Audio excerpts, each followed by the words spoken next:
Olá, aqui é a Keila e hoje a gente vai dar continuidade neste vídeo na nossa minissérie sobre fundamentos do Dynamo.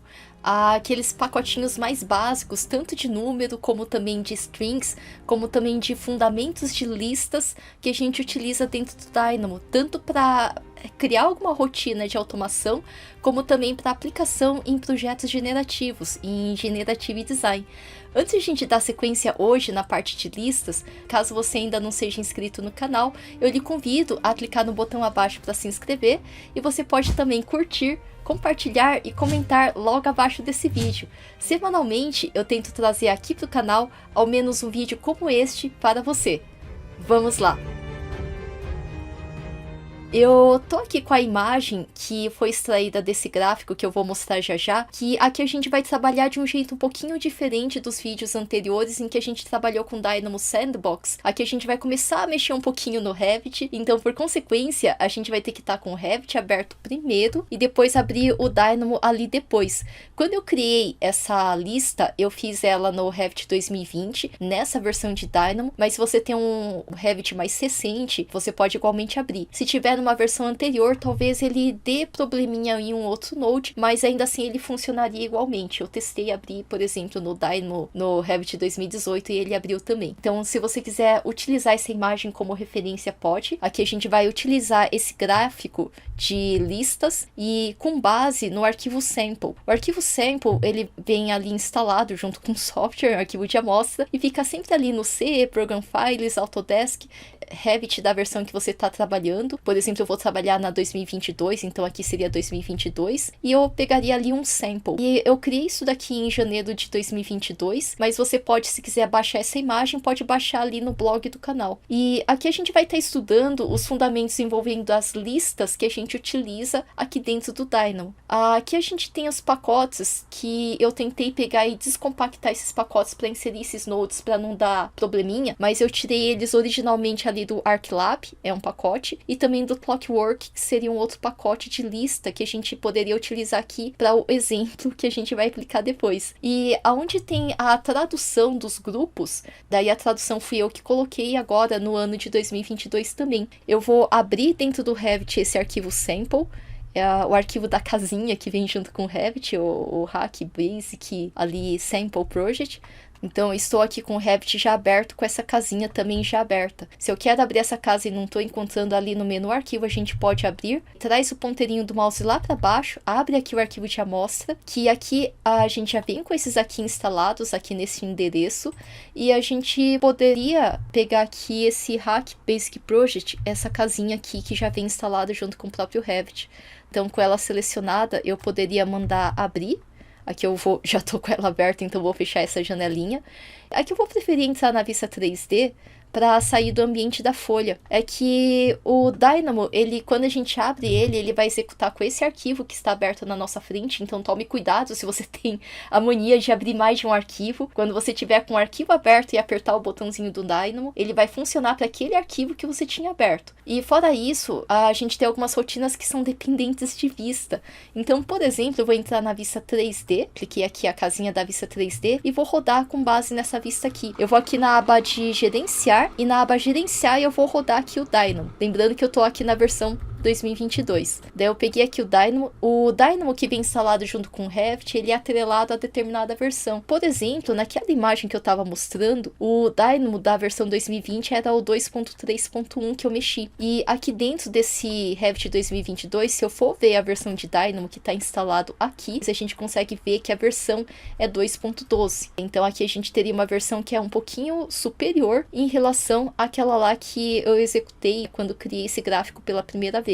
Então aqui eu vou abrir, cliquei aqui no abrir, eu vou selecionar a lista. Aqui eu vou aumentar só um pouquinho. Tem gente que segura o botão do Windows e setinha da esquerda para ele alinhar, por exemplo, a esquerda aqui, e dessa forma o Windows aqui embaixo, para ele crescer aqui para baixo, e eu colocar, por exemplo, a tela do Revit aqui do lado. Mas eu prefiro aqui só, maximiza aqui o Revit. E aqui eu já vejo que a lista, os fundamentos de lista estão aqui. Eu já estou com esse arquivo associado já aberto, lembrando que eu estou trabalhando aqui na versão 2022. Criei esse arquivo e você pode baixar a imagem deste gráfico de Dynamo ali no blog do canal. E aqui a gente vai ver o fundamento da parte de listas. E se você quiser baixar o pacote do ArcLab e Clockwork, daí seria ali na parte de packages, na parte de packs, de pacotes, que a gente pode pesquisar por um determinado pacote. Ele, no campo que estava guarde, você pode pesquisar, por exemplo, pesquisar por ArcLab. E aqui o meu já está instalado, mas eu poderia procurar aqui e instalar se ele não tivesse. Clockwork também, o meu já está instalado, mas se você quisesse baixar o Clockwork, inclusive tem para outras versões, a gente poderia baixar então. E baixou, instalou, daí você poderia executar, testar ele, algumas funções que nesse pacote, que seria um conjuntinho como se fossem macros, né, conjuntos de ações, que ele executaria de um modo mais facilitado para você. É um conjuntinho de nós que toca na sequência. E aqui então, pensando na parte de listas, começa pela parte de inputs, de valores de entradas. Então, valores de entradas aqui, que inclusive depois, se fosse rodar com processos generativos, você pode dar botão direito e colocar como input, como ele é uma entrada, se fosse esse campo ou se fosse esse campo aqui é de entrada ou é de saída, é um input ou é um output. E aqui eu tenho esses valores de entrada que só para apresentar o gráfico, a gente teria um string que é do tipo type, daí aquilo que eu comentei, se você abriu em inglês, usa o type, se você abriu em português, usa o tipo. Eu vou aqui colocar como tipo. E esse length eu vou puxar aqui para cima. Então eu poderia colocar o tipo, parâmetro, ele vai ser por tipo, e o elemento que ele vai estar puxando aqui é um elemento que ele veio aqui de acordo com a categoria, a category. Então aqui novamente, se você tiver com Revit em inglês, a categoria seria walls. Agora, se você tiver em Revit em português, a string seria parede. Então, a gente buscaria a categoria de acordo com o nome paredes e a gente pegaria todos os elementos dessa categoria. Então, aqui a gente está pegando todas essas paredes com essas IDs, esses IDs, esses numerozinhos dentro do projeto. E, inclusive, a gente vai passar essas paredes também, além de pegar o tipo, pegar a área. Área em inglês e área em português é diferente. Em português tem esse diacrítico, esse A maiúsculo com o acento agudo, e que se eu tivesse em português, então só por causa desse diacrítico, a gente teria que mudar para essa rotina rodar em português. Então é aquilo que eu já havia comentado em vídeos anteriores, aqui a gente tem essa dependência do string, se ele está em português ou se ele está em inglês. Daí se a rotina não funcionou, a gente pode mexer. Pode acontecer de ao instalar pacotes, como aconteceu no meu, talvez ele te dê alguns avisos ou atualização, eu posso clicar na exclamaçãozinha e ver se essa notificação é relevante. O meu ele falhou em carregar o Refinery Toolkit, daí não tem problema porque ele já tem o pacote de projeto generativo, então aqui eu vou dar ok, mesmo porque eu nem vou rodar um processo generativo agora, então não chega a fazer nenhum problema nesse gráfico que eu vou mexer. Eu dei ok. E aqui o Dynamo também ele detectou um conflito de dependência e poderia estar instável, daí de acordo com um complemento que eu acabei instalando, eu poderia mostrar o detalhe, daí ele falhou com, na verdade, uma partezinha aqui do ArcLab, mas que como eu já converti para trabalhar aqui dentro, para este caso não vai fazer diferença. Eu converti o pacote e a gente vai ver depois em que parte, quando chegar lá eu comento. Vou fechar essa notificação, vou dar ok aqui, ele zerou as notificações e eu não vou tomar susto naquilo que eu estou fazendo. Se de repente o seu computador aguenta menos, inclusive, e pode acontecer de o Dynamo ficar ali girando, e na hora de dar Ctrl Alt Del você vai matar o processo do Dynamo e também do Revit, ou seja, vai fechar tudo. Para evitar que isso aconteça, para você não tomar susto, recomendo também, ali onde tá automático lá embaixo, você deixar no modo manual. Só que daí, quando tá no modo manual, você fazendo alguma modificação, você vai ter que lembrar de executar. Por outro lado, ele fica estável. Então, quando a gente tem aqui a montagem desses valores de entrada, que agora eu já mudei para funcionar, então vai ser as paredes, essa categoria, todos os elementos dessa categoria, que ele vai funcionar então com a área, em português aqui, ele tá pegando então parâmetro área dessas paredes, e tá pegando também o tipo, o type, né, dependendo aqui é o tipo, o all type, dessas paredes também.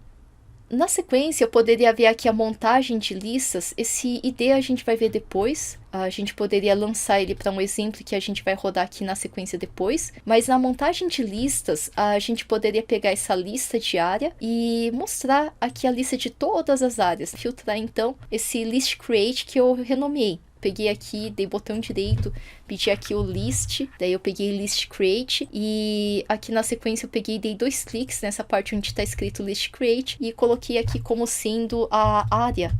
Daí só para eu me lembrar qual é o node que eu utilizei, eu mantive ele aqui. Nas versões mais recentes ele acusa que foi renomeado e mostra também o original, se de repente você passeasse o cursor. Nos mais antigos não tinha, então eu criei esse hábito de renomear e em alguns casos manter o nome original. Ele eu peguei e liguei aqui da área que já foi aqui computada dessas paredes e eu derivei para todas essas outras listas na sequência. Derivei então essa lista de área e derivei também essa lista aqui dos tipos. Tá bem aqui. E o ID que eu extraí desses tipos também. Que eu tenho aqui os tipos das paredes com ID. E aqui somente o ID se eu precisasse dessa listinha. Então eu já tenho lista aqui da parede. Tenho lista do tipo da parede. Tenho a lista ali do ID dele. Tenho lista ali da área que eu comecei a puxar para mostrar alguns outros tipos de lista que a gente consegue montar por consequência. Então se eu quisesse montar uma lista de mínimo e máximo, por exemplo, com base nessa lista de área. Com base nessa lista de área, eu posso aqui trazer o mínimo, o menorzinho que existia naquela lista. Ele enxerga naquela lista qual que é o menor valor, é o 23672. E se eu fosse procurar aqui nessa lista, o 2, alguma coisinha ali, seria o menor valorzinho que a gente encontra nessa lista. E se eu quisesse, dentre esses 56 itens que a gente tem nesse trabalho, listar o valor máximo, ele também encontra o valor máximo, que seria daquela lista ali. O maior número que a gente tem seria aquele de 70 e pouquinho. Ele encontra e vai listar ali para mim, naqueles resultados. E se eu quisesse indexar dessa lista, dele seria a ocorrência, por exemplo, dessa lista no mínimo, seria a ocorrência de número 53. Daí se eu quisesse encontrar aqui, nessa listinha de 56 itens, procurar o item 53, eu encontraria exatamente o menor valorzinho. E daí se eu quisesse indexar esse valor máximo aqui, por exemplo, eu vou trazer esse item de número maior e eu vou trazer esse elemento para listar para mim, eu veria aqui que o resultado, eu vou ter que executar dele rodar, ele tá aqui na linha 19. Então eu vou procurar ali na linha 19 dessa listinha aqui. Repara que na linha 19 tá lá o 74, 56, algumas quebradas. Então se eu quisesse colocar, só lembra que depois tem que executar. Daí, por exemplo, ele não atualizou, mas se eu quisesse executar, ele volta a executar ali. E se eu quiser recolher essa listinha, é só soltar os alfinetes, ele recolhe. Se eu quisesse remapear aquela lista de área, eu poderia colocar um remap range, e repara que ele faz aqui esse remapeamento, começando do novo mínimo, que seria esse 0, e variando de 1 até 100 ali no máximo. Daí aqui o 1, por exemplo, no máximo ele não me colocaria os números maiores que 1, mas se eu colocasse 100, por exemplo, ele incluiria valores, daí eu teria que executar, inclusive, valores ali maiores do 0 até o 1, por exemplo. Ele me mostraria essa listinha e ele remapearia de tal forma que se eu quisesse dar list sort, eu poderia organizar ele em ordem crescente, por exemplo, que seria o sort, e se eu quisesse, eu poderia indexar por valor também. Esse indexar seria colocar daquela listinha que existe aqui, qual que é a ordem de ocorrência. Eu coloquei a ordem de ocorrência anterior, era 53, era 32, como se fosse um índice de um artigo, de um memorial descritivo, que nesse índice a gente vê a página, só que a página, nesse caso, seria daquela lista a ordem que ela estava ali originalmente, como se fosse a página mesmo. E nesse caso, também, então vou tirar aqui, tem também a possibilidade de a gente ver a repetição e o ciclo. Então, dessa lista, que a gente tem ali a lista diária que eu trouxe, dessa lista diária aqui para baixo, para a gente verificar a ocorrência de ciclos. Por exemplo, eu tenho esse ciclo dessa lista, que eu queria pegar esse amount de 3, essa quantidade de 3, e criar essa nova lista concatenando cópias daquela lista original. Então, eu tinha originalmente aquela listinha, que ela tinha 56 itens, e eu multipliquei por 3. Se me deu dúvida, eu posso colocar aqui 3, e vou colocar ponto e vírgula aqui, e vou colocar 56, que era o original que estava ali em cima naquela listinha. Se eu quiser dar botão direito e pedir aqui uma multiplicação, daí eu poderia ver aqui 3 vezes 56, ele daria esse valor, eu tenho que executar para ver o resultado, esse valor de 156. Esse valor de 156 que está bem aqui. Então, ele pegou aquela lista que estava ali diária, que tinha 56 itens, e rodou vezes 3 essa quantidade. Então, ele pegou e aumentou circulou 3 vezes essa lista. Então, circular essa lista às vezes é interessante quando a gente tem, por exemplo, um processo generativo, ou quando eu preciso multiplicar aquele valor, a ocorrência dele 3 vezes, ou quantas vezes você quisesse determinar. Nesse exemplo foi 3. Da mesma forma, se eu quisesse ver uma lista de repetição, por exemplo, aqui essa lista que contém um determinado item, e a gente pode fazer o determinado item no número determinado de vezes. Daí, como assim? A tradução às vezes é um pouco estranha, mas eu tenho esse item que está entrando aqui para se repetir, que é 50, que o amount, a quantidade de números para repetição é 100 vezes. Então, por exemplo, eu tenho o número 50 que ele se repete aqui 100 vezes. Se eu precisar de uma ocorrência repetida, eu posso fazer uma lista de itens repetidos e escolher a ocorrência, por exemplo, neste caso foi 100 vezes. Então, eu poderia contar, por exemplo, que ali tinha 100 e o único elemento que está aparecendo ali é o 50, ou seja, é o único elemento que se repete ali, que seria fazer um list count, a lista de itens únicos, se a gente quiser verificar dessa forma. Aqui o sort a gente já viu. Se eu quisesse, além de fazer o sort, que a gente já tinha visto ali, ele organiza, indexar, que ele coloca ali a página, no númerozinho da lista original de área. Se eu quisesse somar todas as áreas, inclusive, ele faz aqui uma somatória, só que ele fez uma somatória dos números ali de índice. Se eu quisesse pegar aqui o sort ali da área, que é o que eu acho que faz mais sentido, eu poderia pegar e muda ele, que ele também faz um sum, mas como eu coloquei no manual, eu tenho que executar. Ele executaria ali para mim. Eu acho que por enquanto eu vou deixar no modo automático, porque o meu computador ele tende a ser um pouco estável, esse que eu tô mexendo, então eu não corro o risco de deixar no modo automático. Agora, a sua máquina, você testa na tua máquina para ver se ela vai rodar tranquilamente também. Se não, muda ali pro modo manual, igual eu tava, só que não esquece de apertar o botão de executar para ver o resultado. Então, isso daqui seria o jeito de trabalhar com mínimo e máximo, remap e ciclos, e também a organização, mas um outro jeito de trabalhar tanto a lista de área, como também ali dos tipos de parede, como também ali do ID dela, seria a gente trabalhar aqui com join e create. Então, por exemplo, se eu juntar da join, list join, por exemplo, aqui eu tô puxando aqui desse tipo da parede e tô juntando essa outra lista que é da de área. Daí, eu juntando elas, eu vou ter esse resultado que ele me puxa esse wall type com o número dele e me puxaria depois a área na sequência.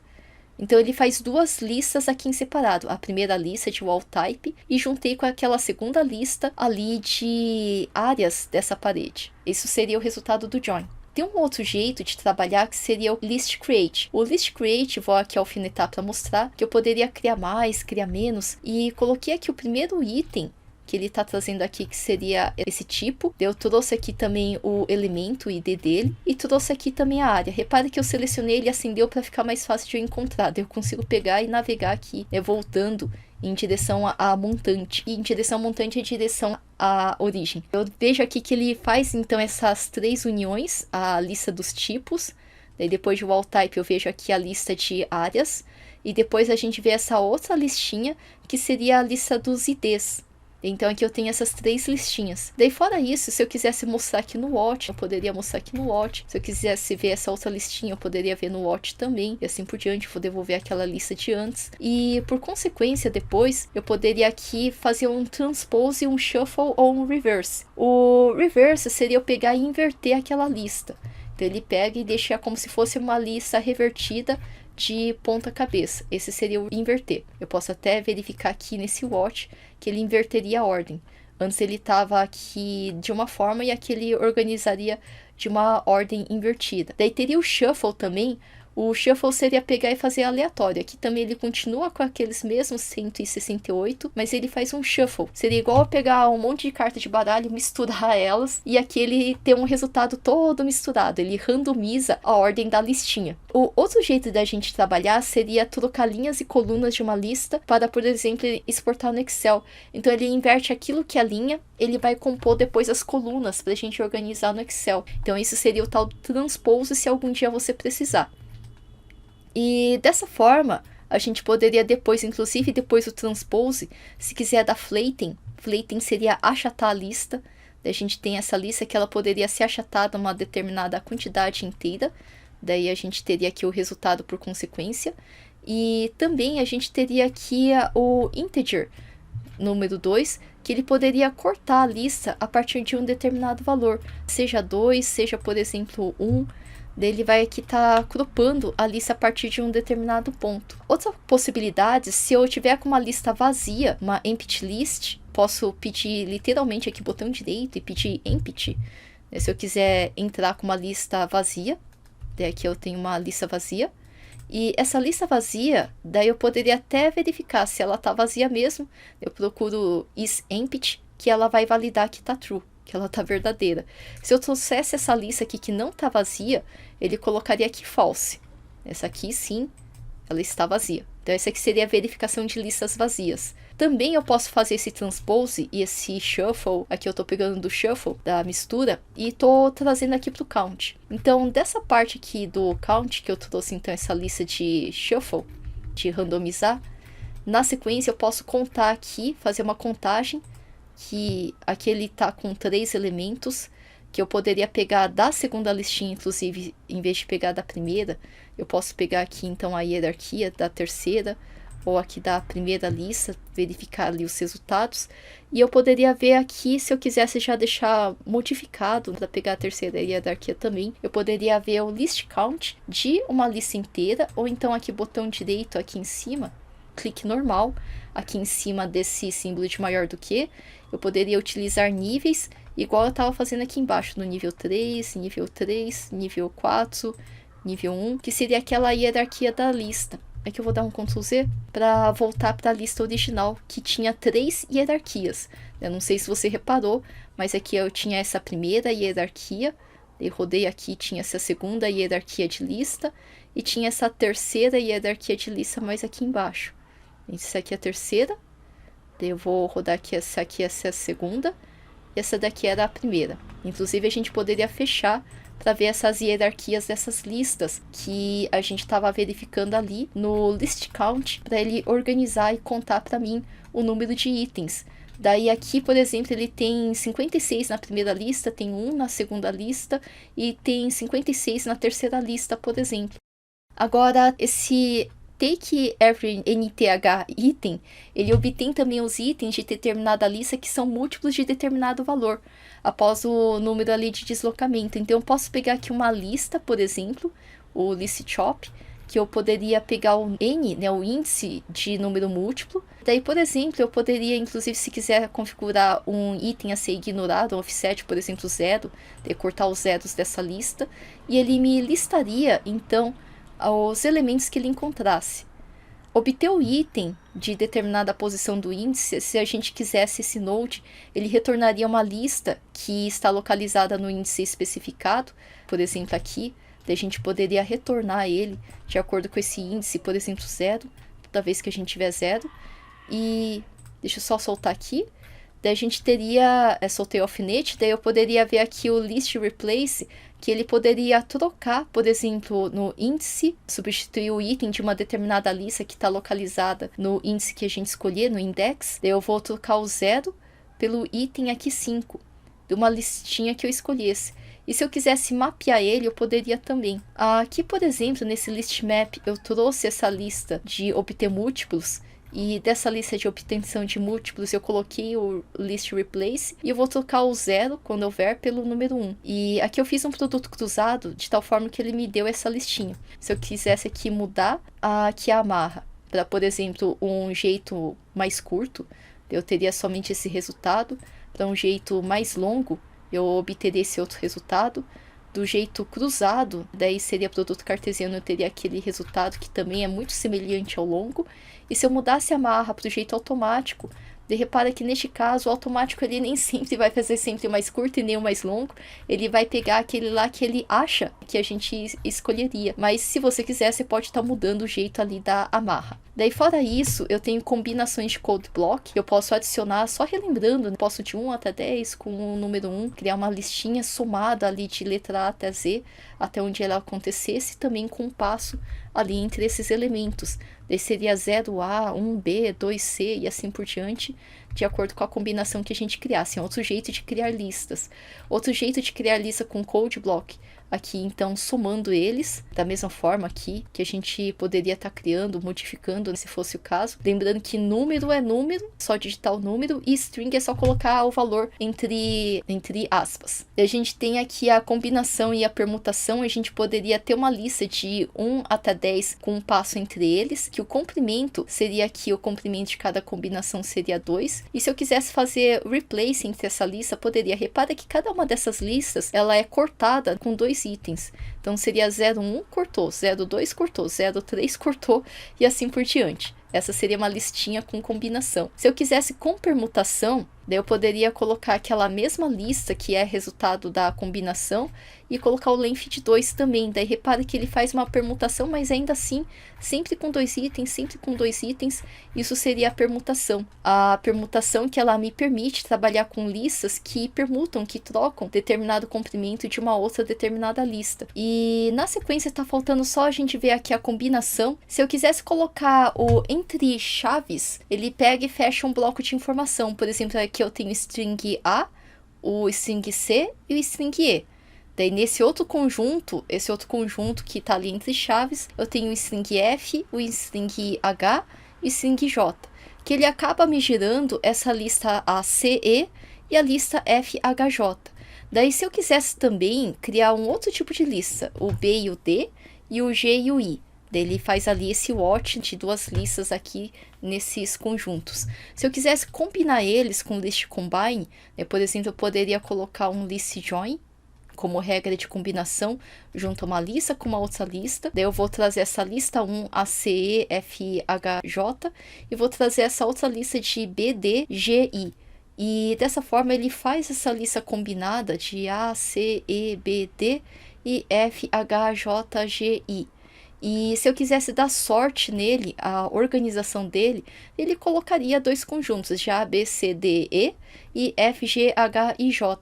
Às vezes, quando eu preciso organizar, então, lista, dar um sort, necessariamente eu faço um combine antes e entro, né, com essa lista combinada que tem aqui antes de fazer esse processo. Eu posso somente combinar, mas se eu quiser dar sorte, ele organiza para mim também de modo crescente. Então, feito isso aqui, a gente tem um exemplo que ele vai rodar melhor na versão em inglês, esse exemplo de ocorrência única, que ele usa um node ali do ArcLab. Eu vou salvar aqui e eu vou abrir depois o Revit na versão em inglês, com este arquivo também, para que a gente possa ver o exemplo de ocorrência única. Se você estiver fazendo junto, não se esqueça de salvar. Bons projetos e nos vemos na próxima então.